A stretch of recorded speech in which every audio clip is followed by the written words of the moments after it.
ज़्यादा घिसने लग जाते हैं। जैसे गाड़ी के टो इन और टो आउट टायर का जो अगले टायर होते हैं वो गाड़ी के इस प्रकार से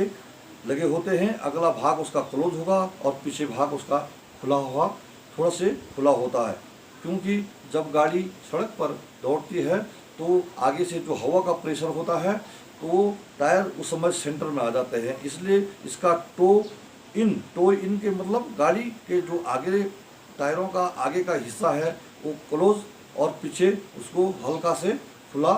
होना चाहिए, और बाद में जब हवा का प्रेशर पड़ेगा तो वो सेंटर में आ जाते हैं। इसे टो इन और टो आउट कहते हैं। ये व्हील अलाइनमेंट जब हम मशीन में व्हील अलाइनमेंट के लिए ले जाते हैं तो ये चीज़ें वहाँ पर बराबर की जाती है। तो अगर इसके टो इन और टो आउट अगर ख़राब है तो इसके कारण भी आपका जो टायर है वो ज़्यादा घिसेगा, और इसका कैम्बर एंगल और कास्टर एंगल, जो कैम्बर एंगल और वो उसके एक्सल पर और कास्टर एंगल उसके रोड स्प्रिंग पर फिट हैं, इनके वजह से भी गाड़ी के जो टायर हैं वो घिसने लग जाते हैं। अगर आपका एक्सल बैंड है या आपका चेजिस बैंड है या ब्रेकों में एक ब्रेक आप एकदम पकड़ ले हैं, आगे के या पीछे के ब्रेक जो है आपके ब्रेक लगाते ही जल्दी पकड़ लेते हैं, उनका जो तालमेल सही न हो और व्हील बेरिंग जो इसके अंदर लगा हुआ वो घिस जाता है, या इसका स्पेंडल बैंड हो जाता है, या स्प्रिंग में के जो बुश हैं जो सोकल पिन हैं वो घिस जाते हैं। और उसके बाद रोड स्प्रिंग का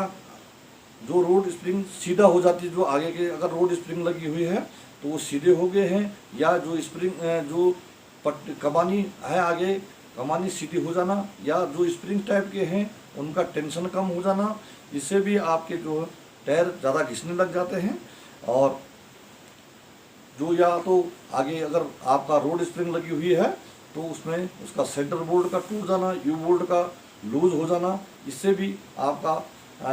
टायरों को ज़्यादा घिसने लग जाते हैं, टायर ज़्यादा घिसाव में आ जाते हैं। इस प्रकार से गाड़ी के में भी डिफेक्ट पड़ने से भी टायर ज़्यादा घिसते हैं। और गाड़ी में सामान का लोडिंग सही ढंग से ना होने पर भी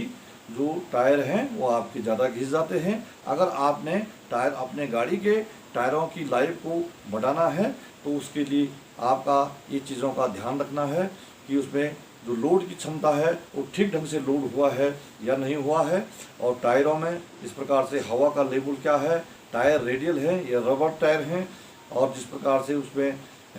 जो टायरों का साइज़ लिखा हुआ है उस साइज़ों के हिसाब से हवा का दबाव, हवा का प्रेशर रखा जाए, और टायरों को बार बार मतलब उसके किलोमीटर हो जाने पर उसको रोटेट किया जाए, रोटेशन में किया जाए। अगर वो ज़्यादा घिस गए हैं तो उनको बदली कर दिया जाए। और अगले टायर तो आपके काफ़ी अच्छे होने चाहिए, क्योंकि टायर तो आपके सभी अच्छे होने चाहिए, लेकिन अगले टायरों को थोड़ा अच्छे ही अगर हो तो बहुत अच्छी बात अच्छा है। इसलिए जो है इस प्रकार से अपने टायरों को रोटेट करें और इस प्रकार से अपने टायरों को इस्तेमाल करें। और गाड़ी की ब्रेक और स्टीयरिंग से ही काफ़ी टायरों में फर्क पड़ता है, इसलिए गाड़ी को हैंडलिंग करने का तरीका, गाड़ी को लिमिट स्पीड लिमिट रोड के हिसाब से जो मुकर्रर किया गया है उस हिसाब से चलें तो आपका वाहन का जो टायर है वो बहुत अच्छे ढंग से चलेगा। और इस प्रकार से आप अपने गाड़ी को मेंटेन कर सकते हैं और टायरों का रखरखाव इस ढंग से चला सकते हैं। नमस्कार। आज